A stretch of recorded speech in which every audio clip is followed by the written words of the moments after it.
안녕하세요. 신현기입니다. 오늘 정책분석 평가론 8주차 강의를 시작하겠습니다. 그 전에 지난주 동안 시험들 잘 푸셨습니까?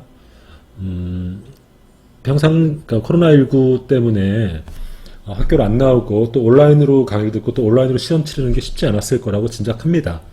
하지만은 어쨌든 주어진 조건이 그렇게 되니까 시험을 치러야 되는데 조금 시간 조절하기 힘들으시지 않으셨을까 생각됩니다.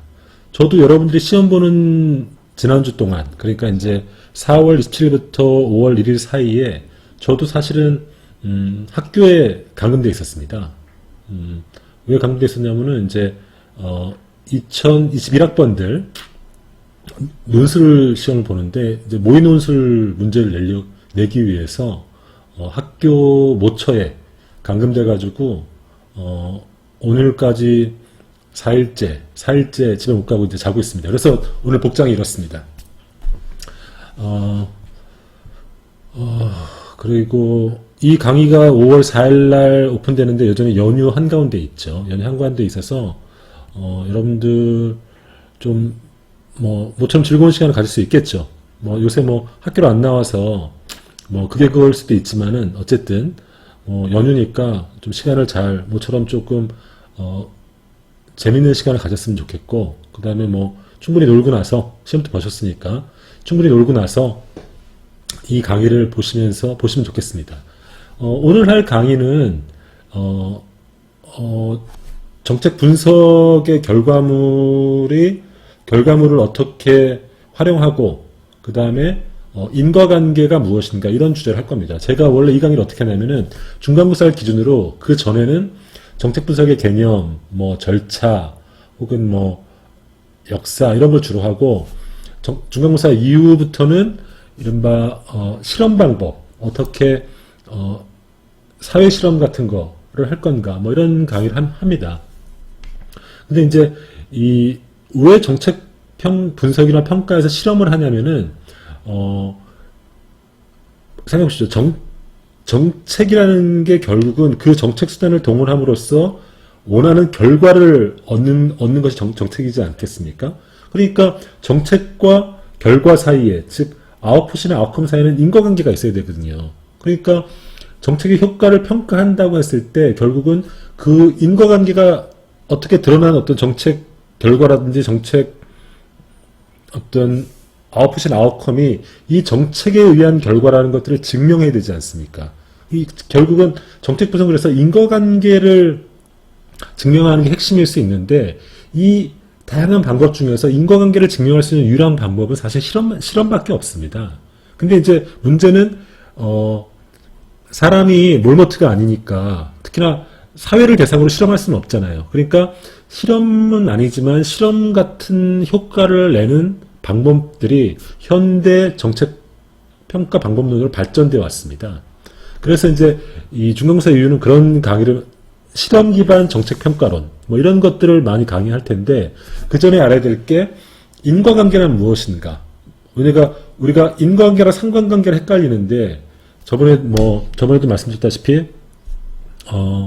그 나라의 초콜릿 소비량과 노벨상 수상률 이 사이에 정액관계가 있는데 그렇다고 해서 초콜릿을 많이 먹었다고 해서 노벨상을 받는다 이런 인과관계가 성립하지 않는다고 말씀하지 않았습니까? 그러니까 우리가 살다 보면은 인과관계랑 상관관계를 굉장히 혼동해서 쓰는 경우가 많습니다. 그래서 이제 그 인과관계는 무엇인가에 대해서 먼저 이번 시간에 말씀드리고 다음 시간부터는 그러니까 실험 기반한 현대 정책평가 방법론 이런 것들을 강의하려고 합니다. 그래서 다음 주 5월 4일 이 강의가 공개되는데 어쨌든 모처럼 중간고사 끝났으니까 좀 쉬시고 이 강의를 들으셨으면 좋겠습니다. 그러면 강의를 시작하겠습니다. 정책분석 평가론 8주차 강의를 시작하겠습니다. 지난 7주 동안 여러분들이 중간고사를 봤는데 여러분들의 답안지를 아직 다 검토하지 못했습니다. 그래서 이제 제가 여러분들의 답안지를 보고 여러분들이 얼마나 잘 이해했는지 또 어떤 부분을 더 강의를 해야 될지 이런 것들을 생각해 보겠습니다. 오늘 강의할 내용은 정책평가에 관한 마지막 강의입니다. 정책평가의 절차 활용에 관한 얘기인데 좀 약간 뭐랄까요, 그냥 뭐 실무적인 얘기입니다. 실무적인 얘기라서 크게 논점은 있지 않습니다. 제가 다음 주부터는 이제 인과관계, 그다음에 어떤 정책 실험 이런 얘기를 많이 할 텐데, 그걸 하기 전에 이제 정책평가의 어떤 프로세스와 활용 방법 이런 얘기를 정리하고 넘어가려는 시간이라서 오늘은 크게 논점은 없지만 어쨌든 정리는 한번 짚고 넘어가야 될 것 같습니다. 그래서 일단 보시면요, 정책평가 절차는 먼저 평가 준비를 하고 자료를 수집해서 분석을 하고 그걸 활용하는 이런 절차를 갖고 있는데, 오늘은 평가 준비랑 활용 이 부분에서 얘기를 하고 실제 자료를 수집해서 어떻게 분석하는가, 이거는 이제 이번 강의에서 얘기할 사회 실험, 정책 실험과 관련된 얘기라서 9주차 이후부터 말씀하도록 하겠습니다.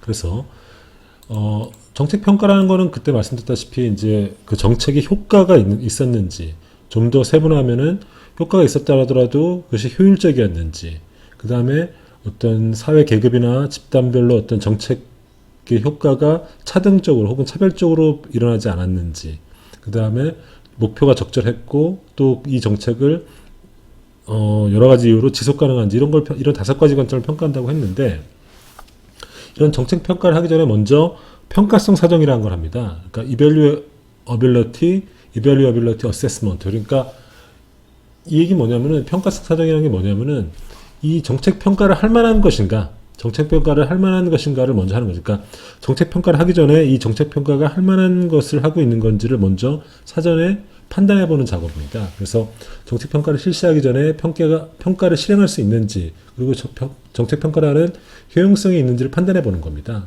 그래서 먼저 이렇게 평가성 사정을 해보고, 평가성 사정 결과 이거는 평가하기 힘들다, 평가할 어떤 실익이 없다, 이렇게 되면 평가를 안 하는 거죠. 근데 어쨌든 평가성 사정을 먼저 한다는 겁니다. 예를 들어서 평가 결과를 이용할 의사결정자의 요구를 만족시킬 평가가 가능하겠는가, 이런 평가를 하는데 방법론상의 문제가 없겠는가, 요청되는 방법론을 적용할 때 문제가 없겠는가, 이런 관점에서 먼저 이 정책 평가의 실행 가능성을 평가해 보는 것, 이게 이제 평가성 사정이라는 겁니다. 그러면 평가성 사정을 통과하면은 평가를 시작하는 거죠. 그때 정책 평가를 수행하는 절차는 이렇게 됩니다. 먼저 연구팀을 만들죠. 평가 연구팀을 만들고, 그리고 연구팀이 모여서 회의를 하죠. 평가 목적이 무엇인지 이렇게 구체화하죠. 그러면 이제 구체화하고 평가 목적 기술서랑 평가 쟁점 기술서를 작성한 다음에 이걸 바탕으로 평가 계획서, 어떻게 평가하겠다는 걸 계획서를 만들죠. 이 계획서에 따라서 프로그램 논리 모형을 만들죠. 프로그램 논리 모형이라는 게 그때 말씀드렸다시피 투입과 과정과 아웃풋과 아웃컴이 논리적인 혹은 인과적인 연쇄로 만들어 놓은 거라고 그러지 않았습니까? 이것에 따라서 무엇이 투입이고 과정은 뭐고 아웃풋과 아웃컴은 뭔지를 쭉 나열하는 거죠. 그리고 이런 것들을 측정할 수 있는 자료들을 수집하고 분석을 해보는 거죠. 분석을 한다는 거는 이 투여에 의해서 정말 이 아웃풋이 나왔는지, 그리고 이 아웃풋에 의해서 아웃컴이 나왔는지, 이 인과관계의 어떤 정말 원인과 결과의 관계가 있는지, 앞뒤 것들이 있는 것, 이런 것을 분석해보는 거죠. 그리고 궁극적으로 이런 효과성이 있는지 평가해보는 거죠. 그리고 그것을 요약해서 정책 제언을 하는 거죠. 그래서 결과 요약은 이런 거죠. 주로 이제 5가지 관점으로 정책을 평가해보고, 그리고 그것들을 제시를 하고 정책 제언을 하는 거죠. 효과가 있었고 효율성도 좋다, 이런 평가는 최상치가 평가가 될 거고, 효과가 있었지만은 뭐 효율성, 너무 그런 얻는 효과에 비해서 너무 비용이 많이 든다, 혹은 인력이 너무 많이 든다, 이러면 이제 효율성이 떨어진다고 보는 거죠. 이런 정책 제안을 하는 거죠. 사실 이 수행평가 절차, 이 정책평가의 이 절차, 방금 말씀드렸던 절차를 우리는 실제로 수업 시간에 이제 매년 했었죠. 그러니까 원래 우리가 코로나19가 없었다면은 각 팀을 만들어서 어떤 특별한 어떤 정책을 각 팀별로 정하고, 이 절차에 따라서 정책 평가를 한 다음에 중간고사 이후에 이제 계속 발표를 하면서 이제 우리가 이제 그 평가한 것에 대한 그러니까 평가한 발표 내용에 대한 평가를 하고 그랬었는데, 안타깝게도 이제 올해는 이렇게 한다는 그 절차만 알게 되는 거죠. 그리고 평가 계획을 세울 때 이제 평가 이제 전 단계인데 평가 계획을 세울 때 이런 요소들을 고려하는 거죠. 평가의 목적이 뭐냐? 그러니까 이 평가를 왜 하느냐? 그다음에 이 평가랑 둘러싼 이해관계자가 누구냐? 그다음에 평가 질문. 도대체 무엇을 평가할 것이냐? 그리고 평가 기준, 그리고 판단 기준, 뭐 필요 정보, 그리고 그런 자료를 어떻게 수집할 것이고 어떻게 분석할 것이고 결과를 어떻게 보고하고 활용할 건가? 뭐 이런 계획을 쭉 세우는 거죠. 그런 계획을 세워서 평가에 돌입하는 거죠. 이거는 이제 쭉 읽어보시면 될 것 같고, 정책 평가를 할 때 이제 연구자들은 정말 정책에 효과가 있었는지 이것들을 이제 주로 평가를 하게 됩니다. 저 같은 경우 저의 사례를 말씀드리면은 저 같은 경우는 최근에 연구 논문으로 이런 걸 준비하고 있습니다. 지난해 경기도에서 시행했던 경기도 청년 기본소득, 이게 정책 효과가 있었는지. 이 경기도 청년 기본소득의 정책 목표는 두 가지였거든요. 하나는 어떤 청년들에게 어떤 근로 의욕을 혹은 뭐 새로운 도전 의식을 심어주는지, 또 한편으로는 이 청년 기본소득을 받음으로써 정부라든지 혹은 정부 정책에 대한 신뢰도가 높아지는지, 뭐 이런 것들이 정책의 목표였고 혹은 이런 게 이론적 관심사인데, 실제 경기도 청년 기본소득을 받았던 사람을 대상으로 이런 설문지를 돌려서 실제 이런 걸 물어봤습니다. 이런 거를 이제 제가 이 정책 평가를 하는 거죠. 그러니까 일종의 정책을 시행한 이후에 연구자 입장에서 정책 평가를 해보는 거죠. 또 제가 하고 있는 연구 중에 이런 게 있습니다. 최근에 이제 고3 만 18세 고3들이 투표에 참여하지 않았습니까? 투표에 참여했는 이번 총선 21대 총선에 참여했는데 고3 학생들이 투표에 참여했을 때 효과, 즉 교실에서는 정말 어떤 효과가 나타났는지, 그리고 학생들 개인에게는 어떤 효과가 나타났는지, 이거는 이제 서울시 전국 고등학교 대상으로 이제 실험을 하고 있습니다. 이거는 이제 뭐냐면은 고3 학생들 투표 참여라는 정책에 의해서 나타난 결과, 효과가 뭐냐를 하는 거죠. 이런 식으로 이제 저도 이제 정책 평가를 하고, 이거는 이론적 관심인 거죠. 근데 이런 것도 정책 평가라고 할 수 있는데, 효과성을 검증하는 건 어떤 경기도 청년 기본소득의 효과, 그다음에 만 18세 투표의 효과, 이런 식으로 이제 효과성을 보는 거기 때문에, 정책의 효과성을 보는 거기 때문에 이것도 정책 평가가 되는 거죠. 근데 이런 거는 주로 이제 저 같은 학자들의 관심이고, 실제 정책 평가, 현실에서 벌어지는 정책 평가는 사실은 그 일을 담당하는 실무자들에게 정책 평가가 맞춰져야 되는 거죠. 그래서 주로 이 정책 평가를 할 때는 그런 어떤 실무자들의 이해관계가 뭔지, 그들의 니즈가 뭔지를 파악할 필요가 있는데, 먼저 고위 정책 결정자의 관심사는 뭐겠습니까? 한마디로 당초 정책이나 사업, 그 사업을 결정했던 사람이니까 정책이나 사업이 원래 의도했던 목표를 달성했는지, 그리고 전체적으로 성공인지가 아닌지. 왜냐하면은 고위 정책 결정자 입장에서는 정책이 실패하면은 자신의 커리어에 문제가 생길 수 있으니까요. 그리고 같은 정도의 목표를 달성하더라도 더 효율적인 방법이 없는가? 그리고 궁극적으로는 현재 정책을 중단해야 될 것인가, 지속해야 될 것인가? 지속한다면은 확대해야 될 것인가, 축소해야 될 것인가? 이런 것들이 이제 고위 정책 결정자들, 소위 말하는 대통령을 포함한 고위 정책 장차관들, 혹은 그다음에 고위 공무원들, 이래 주요 관심사죠. 그죠? 그래서 이런 관심 때문에 정책 평가 보고서는 이런 고위 결정자들의 어떤 니즈를 충족시켜 줄 수 있어야 되는 거죠. 사업 관리자들, 약간 고위 결정자들 아니지만 실제 사업을 현장에서 집행하는 사람들의 관심사는 뭐겠습니까? 평가 대상 정책이나 사업이 원래 계획대로 잘 집행되고 있는가? 주로 집행에 초점이 맞춰져 있겠죠. 그리고 집행에 초점이 맞춰져 있으니까 이 정책이 목표한 대상 집단에게 잘 적용되고 있는가? 그 다음에 정책 사업의 각 요소들이 각각 어느 정도 효과를 내고 있는가? 같은 비용으로 더 많은 아웃풋을 낼 방법은 없는가? 이런 것들이 이제 사업 관리자들, 집행하는 사람들의 주요 관심사죠. 이런 부분에 대해서도 정책 평가는 말을 해줘야 되는 거죠. 이 사업이 집행상에서 어떤 문제가 있다. 그렇죠. 그래서 이렇게 우리가 정책 평가를 하는 거는 저같이 학자로서 어떤 정책 자체의 어떤 효과성을 인과 원리에 근거해서 효과성이 있는지 없는지를 평가하는 것도 주요 관심사지만, 실제로는 그 정책의 이해관계자가 있는 사람들, 즉 고위관계자라든지 사업을 집행하는 사람들, 이런 사람들의 어떤 질문에 답해줄 수 있어야 되는 거죠. 그래서 이런 이해관계자들의 어떤 니즈를 반영해서 정책평가 설계를 하게 됩니다. 설계를 하게 되는데, 설계를 한다는 건 뭐냐면 한마디로 평가 방법을 선정하는 겁니다.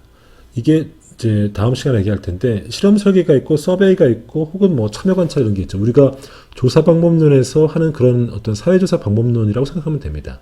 그래서 결국은 효과성 검증을 하는 건데, 그리고 이제 자료를 모을 때도 전수조사를 할 것이냐, 표본을 할 것이냐, 뭐 이런 것들을 계획을 세우죠. 그래서 정책 평가 설계를 할 때 핵심은 그 정책에 효과가 있었냐 없었냐는 건데, 또 핵심은 결국은 어떻게 카운터 팩추얼을 만드냐는 문제입니다. 이 처음 들어서 이게 무슨 말인지 모를 텐데, 카운터 팩추얼은 뭐냐면은 가상적 대응치라고 부르는 겁니다. 무슨 말인지 한번 보시죠. 이 그래프 밑에 한번 그래프를 보시죠. 그러니까 실선 한번 보시죠. 시간의 흐름에 따라서 어떤 그래프, 실선의 그래프가 쭉 하향하고 있죠. 오른쪽으로 점점 낮아지고 있습니다. 이거를 어떤 사람들의 소득이라고 얘기해 봅시다. 소득이 좀 시간의 흐름에 따라서 쭉 낮아지고 있습니다. 근데 중간에 점선으로 정책이 들어왔습니다.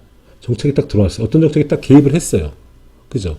개입을 하면은 이 정책의 효과는 뭘로 평가할 수 있겠습니까? 보통 이렇게 평가하죠, 사람들이. 이 정책 효과를 어떻게 보냐면은 A, 정책이 집행되기 전엔 A의 값과 정책이 집행된 후에 B 값을 빼는 것으로써 정책 효과를 보죠. 그죠? 그러니까 A 빼기 B를 정책의 효과로 봅니다. 그죠? 근데 A 빼기 B는 정책 효과라고 보기 힘들다는 거죠. 왜? 만약에 정책이 들어와서 이 그래프가 A에서 B로 이렇게 점점 우하향했다고 했을 때, 이 우하향의 원인이 정책 때문이라고 딱 집어서 말할 수 없거든요. 다른 다양한 요인들도 있었기 때문에 A에서 B로 값이 변하는 것을 이 정책의 효과라고 볼 수 힘들다는 거거든요. 그러면 정책 효과는 뭘로 봐야 되느냐? 가상적 대응치를 봐야 되는 거죠. 즉, 동일한 조건에서 그것과 동일한 상태에서 정책이 없었다면은, 즉, 요 P와 모든 조건이 동일한데 정책의 개입이 없었던 것을 물결 P라고 합시다. 그러면 정책 효과는 결국은 정책이 있었을 때 P, 즉 B와 있었을 때 P와 정책이 없었을 때 P 사이의 차이가 정책의 효과가 되는 거죠. 그래서 정책이 있었을 때 이 P가 팩추얼, 정책이 없을 때 이 물결 P가 카운터 팩추얼가 되는 거죠. 그래서 정책 효과는 A 빼기 B 값이 아니라 B에서 C 값을 빼는 게 정책의 효과라는 겁니다. 즉, 정책의 효과는 뭐냐면은 모든 조건이 동일할 때 정책을 했던 경우와 정책을 개입하지 않았을 경우의 차이가 정책의 효과라는 겁니다. 이 정책을 모든 조건이 동일하고 정책이 개입되지 않은 이 조건, 이게 바로 카운터 팩처라는 개념입니다. 이 가상적 대응치라고 하는데, 그러니까 이제 우리가 정책 효과를 분석할 때는 결국은 이 카운터 팩추얼을 어떻게 구성하느냐가 문제가 되는 거죠. 그리고 카운터 팩추얼을 우리가 구성해야지만이 정책의 진정한 효과를 알 수 있는 거죠. 그리고 조금 더 나와서 얘기를 하면은 이 카운터 팩추얼을 구성하는 게 바로 실험 설계라는 겁니다. 그래서 지금은 좀 이해하기 힘들 텐데 다음 9주차부터는 좀 더 자세하게 말씀드리도록 하겠습니다. 제가 카운터 팩추얼의 예를 한번 들어보겠습니다. 우리가 이런 얘기 많이 하죠. 내가 만약에 그때 몇 년 전에 땡땡땡 했으면 지금과 같은 일이 없었을 텐데, 가령해서 내가 조금 더 그때 고3 때 조금 더 공부를 열심히 했으면은 내가 원하는 대학에 갔을 텐데, 내가 그때 조금만 더 남자친구나 여자친구한테 더 다정하게 했으면은 그 친구랑 지금 헤어지지 않았을 텐데, 뭐 이런 식의 어떤 상상을 많이 하지 않습니까? 역사에서도 그런 상상을 많이 하죠. 가령 예를 들어서 1909년도에 하얼빈역에서 안중근이 이토 히로부미를 총알로 저격을 하죠. 그래서 이토 히로부미가 암살당합니다. 그래서 죽죠. 근데 우리가 이런 상상을 해볼 수 있어요. 만약에 그 당시에 안중근이 이토를 저격했는데 저격이 실패했다면 어떻게 됐을까? 그 실패했다면은 대한민국은 어떻게 되고 일본은 어떻게 되고 일본과 한국의 관계는 어떻게 됐을까? 이거 충분히 상상해 볼 수 있는 거거든요. 그죠? 이건 다시 말하면은 안중근이 1909년에 이토 히로부미를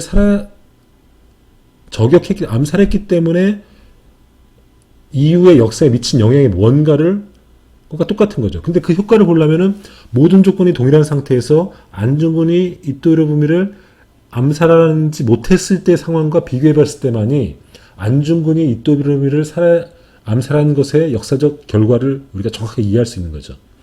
이때 안중근이 이토 히로부미를 그러니까 암살한 것이 우리가 실제 역사적 사실이죠. 근데 그 당시에 암살하는데 성공하지 못했다면 이것이 바로 카운터 팩처라는 거죠.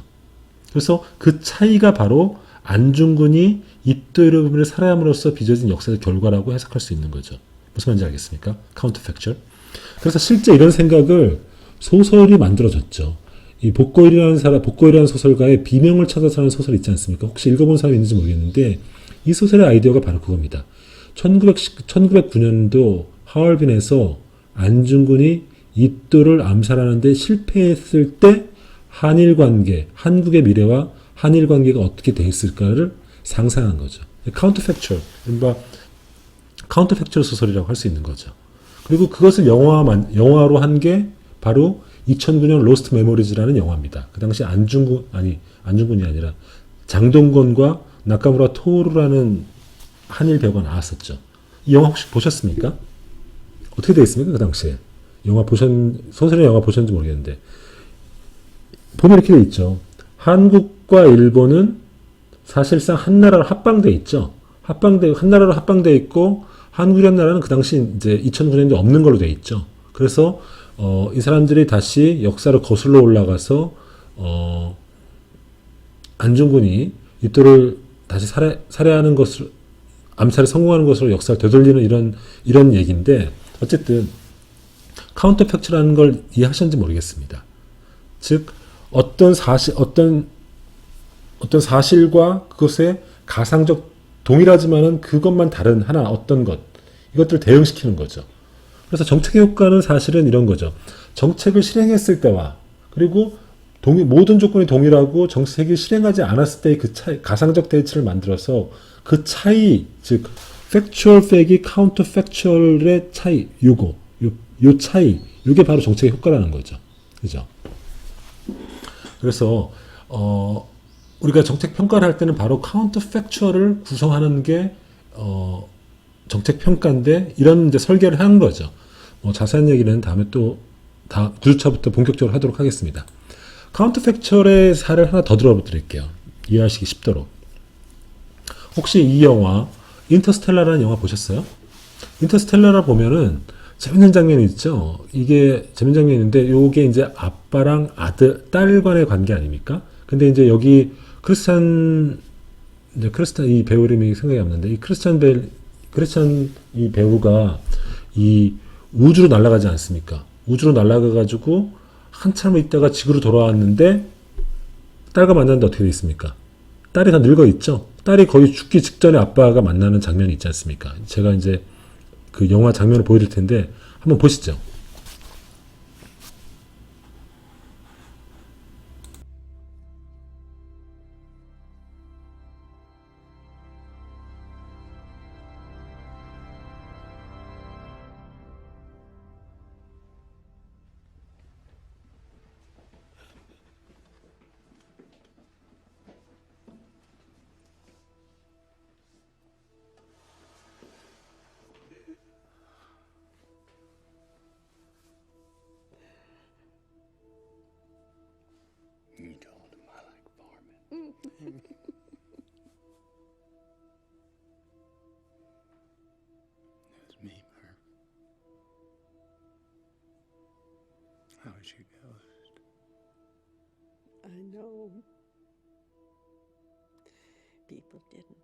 me, they thought that I was doing it all myself.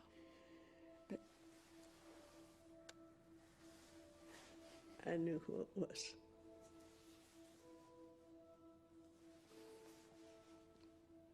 Nobody believed me, but I knew you'd come back. How? Because my dad promised me. 잘 보셨습니까?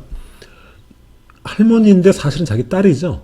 딸이죠. 왜 이런 일이 벌어졌습니까? 이게 아인슈타인의 이론에 근거하는 거 아닙니까?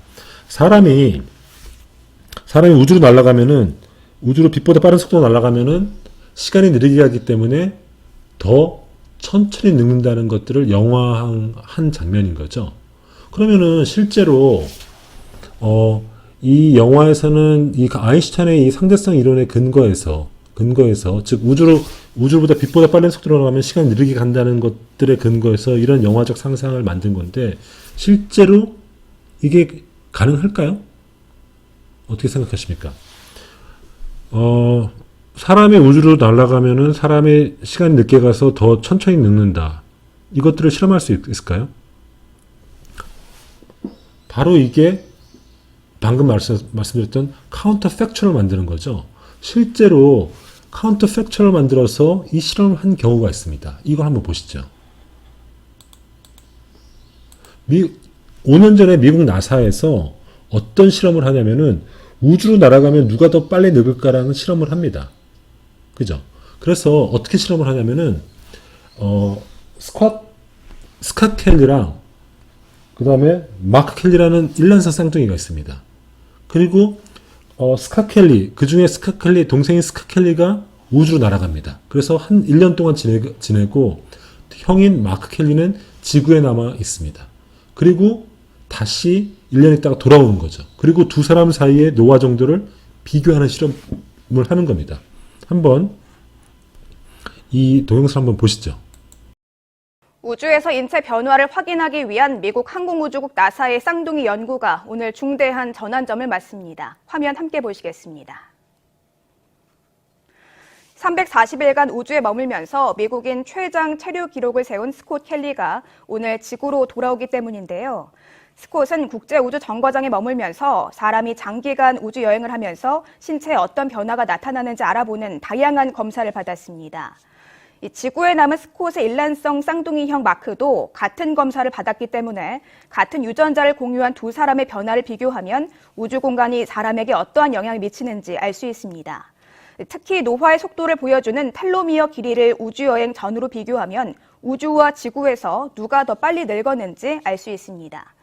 아인슈타인의 이론대로라면 우주정거장에서 시간이 더 느리게 흐르기 때문에 우주인인 스콧이 덜 늙게 되지만 밀폐된 무중력 공간과 방사선 노출로 오히려 스콧의 신체 나이가 더 들었을 것이라는 추론도 나오고 있습니다.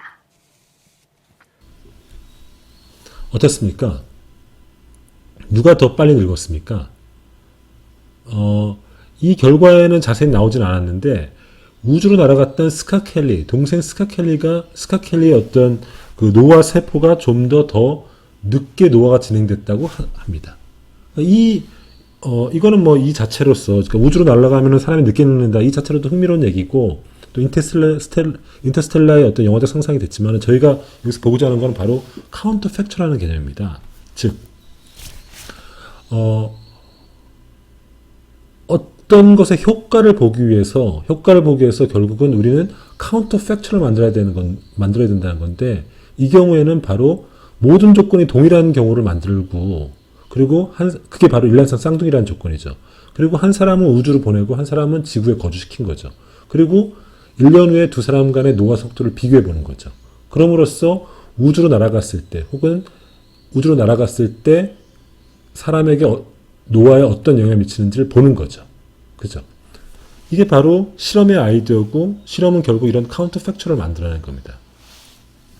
그리고 실제로는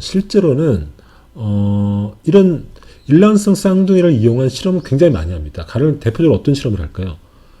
흡연의 어떤 효과 같은 경우도 일란성 쌍둥이 실험을 많이 합니다. 생각해 보십시오. 흡연을 하면은 폐암을 걸릴까요? 그건 분명하지 않죠. 왜? 어떤 사람은 흡연을 10년 동안 평생을 흡연했지만 폐암에 걸리지 않는 사람도 있습니다.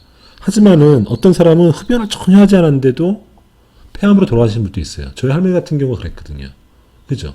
그리고 어떤 사람의 폐암에 걸리는 거는 흡연 때문이라고 딱 꼬집어 말하기 힘들어요. 왜냐? 그때도 말씀드렸다시피 담배를 피는 사람들은 대개는 저소득층이 많습니다. 그리고 스트레스 많이 받는 사람이 많습니다. 그러면 그 사람이 그런 이유 때문에 담배를 피는데 나중에 폐암에 걸렸다면 그것이 흡연 때문인지 아니면 그 사람의 흡연을 하도록 했던 그 낮은 열악한 삶의 환경 혹은 그것에 따른 어떤 스트레스 때문인지 정확히 알 수가 없거든요. 그죠? 그러니까 흡연과 폐암 간의 관계를 알기 위해서 결국은 카운터 팩처를 만들어야 되지 않겠습니까? 그죠? 즉 조건은 동일한데 누구는 담배를 피고 누구는 담배를 안 피는 이런 조건을 만들어야 되지 않겠습니까? 그래서 그런 조건이 뭐가 있겠습니까? 결국은 일란성 쌍둥이죠. 일란성 쌍둥이는 유전자도 똑같고 가정 환경과 성장 환경도 거의 비슷하다고 봐야 되지 않겠습니까? 근데 그런 일란성 쌍둥이 중에서 어떤 한쪽은 담배를 피고 한쪽은 담배를 피지 않는 이런 케이스를 찾아내는 거죠. 그리고 그들의 발병률, 폐암 발병률을 비교해 보면은 정확하게 흡연이 폐암에 미치는 영향을 알 수 있게 되는 거죠. 그죠? 이게 바로 카운터 팩처라는 개념입니다. 이 카운터 팩처를 인적으로 구성해내는 게 바로 실험 설계 방식이고, 그래서 실험 설계는 모든 조건이 동일할 때 한쪽은 정책을 주고 한쪽은 정책을 주지 않는 겁니다. 그리고 둘 간의 차이를 비교함으로써 정책의 효과를 추정해내는 거죠. 이런 식으로 이제 카운터 팩처를 찾아내는 거, 이게 이제 정책 평가를 할 때 정책 설계를 하는 거죠. 그러니까 이런 실험적 상황을 만드는 게 이제 정책 설계가 되는 건데, 실제로는 문제는 뭐냐면은 이런 실험적 상황을 만들기 쉽지 않다는 겁니다. 그래서 실험적 상황을 어떻게 하면 실험적 상황과 동일한 조건을 만들어낼 것인가가 현대 정책 평가론의 주요 쟁점인데, 그 부분에 대해서 이제 9주차부터 이제 말씀드리려고 합니다. 어쨌든 이렇게 설계를 해서 정책 효과를 추정해내죠. 그러면 그거를 이제 보고서로 만드는 겁니다. 최종 보고서. 이제 여러분 같은 경우는 이제 발표를 하게 되는 거죠. 그래서 이런 식으로 보고서를 만드는 게 이제 정책 평가라는 거죠. 여러분 보면 이제 구글만 검색해 보더라도 여러 가지 정책 보고서들을 많이 접할 수 있을 겁니다. 이런 식으로 정책 평가 보고서를 만들어내는 거죠. 그러면 좋은 정책 평가 보고서는 무엇이냐? 그 기준을 보면은 첫 번째, 요거를 충족해줘야 된다는 거죠. 즉, 아까 얘기했듯이 최고 관리자나 평가위원회가 필요로 하는 정보, 그것들을 제공해줘야 되죠. 평가의 범위, 즉, 정책의 정당성, 의도한 것과 의도지 않은 정책의 결과, 이런 것들 충분히 보여줘야 되죠. 그리고 옹호할 수 있는 설계, 즉, 아까 얘기했듯이 정책의 효과를 추정할 수 있는 카운터 팩처를 굉장히 타당하게 만들어내야 됩니다. 결국은 핵심은 여기 있는데, 어쨌든 이 문제는 복잡한 얘기니까 다음 주부터 이제 본격적으로 강의하기로 하고, 그 다음에 신뢰할 수 있는 만한 자료, 그리고 분석을 명확하게 해줘야 되는 거죠. 그리고 이것을 바탕으로 권고를 하는 거죠. 정책이 잘 됐다, 못 됐다면 왜 못 됐다, 개선점은 무엇이 있다, 이렇게 권고를 해주는 거죠. 그리고 그런 내용을 명확한 내용으로 보고를 하는 게 좋은 보고서의 기준이 되는 거죠. 이런 것들을 이제 우리도 할 수 있는 기회가 있었는데 올해는 못 한다는 거, 그게 좀 아쉽네요. 그리고 정책 평가랑 관련해서 마지막은 정책 평가를 그러면은 어떻게 결과를 활용할 것이냐. 첫 번째, 정책 결정자와 설계자는 이 보고서를 어떻게 활용하겠습니까? 새로운 정책을 준비하거나 기존 정책을 수정하거나 전략적으로 방향을 바꿀 때 이 정책 평가 결과를 이용하는 거죠. 결과가 좋았다면은 이 정책을 계속 확대하는 거거나 혹은 유지하는 거고, 평가 결과가 안 좋았다면은, 즉 효과가 없다고 나왔다면은 전략적으로 방향을 트는 거죠. 정책 집행자와 협력자는 어떻게 활용하겠습니까? 정책을 집행하는 과정에서 어떤 문제점이 있었는지, 어떤 개선책이 있는지, 집행 과정에 개선책이 있는지, 그리고 보통 요새 정책은 여러 기관들 간의 협력 관계로 이루어지니까 어떻게 협력 관계를 개선할 건지, 그리고 정책 대상 집단의 진정한 욕구는 뭐인지, 그들의 욕구를 충족시켰는지, 이런 것들을 정보로 취득하는 거죠. 그다음에 우리 같은 사람들에게도 정책 평가 결과는 중요하죠. 왜냐? 국민의 입장에서는 정책 결과 보고서를 통해서 국민의 예산을 쓴 이 정책이 정말 원하는 목표했던 결과를 달성했는지를 봄으로써 책임성을 물을 수 있는 거죠. 예산을 써서 정말 정부가 국민들이 원하는 결과를 만들어냈는지 이런 책임성을 물을 수 있는 근거가 자료가 되는 거니까요. 그래서 정책 평가가 성공했을 때 그 결과가 성공했는지 여부는 정책 보고서에 나오겠죠. 정책 보고서에서 성공한 것으로 났을 때는 그 정책을 계속 실시하거나 확대 실시하는 거죠. 그러나 실패할 때는 중단하거나 수정 실시하는 거죠. 그리고 실패했다고 하면 어떤 부분에서 실패 요인이 있는지 이런 걸 다시 파악해서 정책을 재설계하는 거죠. 뭐 이런 식으로 정책 평가 결과서를 활용한다고 할 수 있습니다. 이 마지막 빨간 줄 보면은 그렇지만 정책 평가 결과가 정책의 지속 여부를 결정하는 유일한 기준은 아니죠. 왜 그렇습니까? 원래대로 한다면은 정책 평가 결과서를 갖고 정책의 지속 여부를 결정하죠. 하지만은 그때도 말씀드렸다시피 정책을 결정하는 요소는 단순히 효과뿐만 아니라 여러 가지, 특히 정치적 요소도 충분히 있거든요. 효과가 없음에도 불구하고 이루어지는 정책들은 세상에 많이 있습니다. 왜 그렇습니까? 다른 정치적 요소들이 개입하는 거죠. 이런 것들 때문에 평가 결과가 정책의 지속 여부를 결정하는 유일한 기준은 아니다. 이렇게 말씀드릴 수 있겠네요. 이것으로써 정책 분석 평가론 8번째 시간 강의를 마치겠습니다. 오늘은 정책 평가를 어떻게 준비하고 그리고 그 정책 평가를 어떤 절차로 하고 그리고 그 결과를 어떻게 활용할 것인지 뭐 이런 얘기를 주로 했고 주로 이제 굉장히 어떤 실무적인 얘기를 주로 했습니다. 그리고 이 과정에서 정책 설계를 하게 되는데 효과를 보기 위해서 정책 설계를 하게 되는데 결국은 그것이 카운터 팩츄얼을 만드는 것이다. 그래서 정책 효과라는 것들은 팩츄얼과 카운터 팩츄얼 간의 차이다. 그리고 이런 것들을 잘 만드는 게 실험 방법이다. 그리고 이것들은 다음 주에 본격적으로 강의한다. 이런 얘기를 했습니다. 그럼 이것으로써 정책 8번째 강의를 마치도록 하겠습니다. 수고하셨습니다.